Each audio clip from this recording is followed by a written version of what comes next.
Hey guys, in this video I'm going to teach you on how to enable a pin key password for your Windows 10 PC. So it's a very simple process. Let's get straight into it, shall we? So in the search bar you're going to type in settings.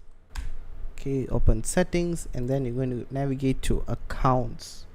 Okay, in my case accounts right here, and then you're going to go into your sign in options, and here you have a couple of sign in options right here, and you can see it says sign in with a pin, Windows Hello pin.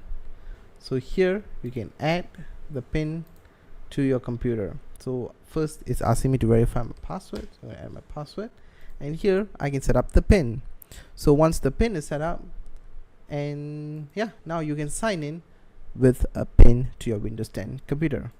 So that's all for this video guys, and yeah, I hope it helped. Thanks for watching folks.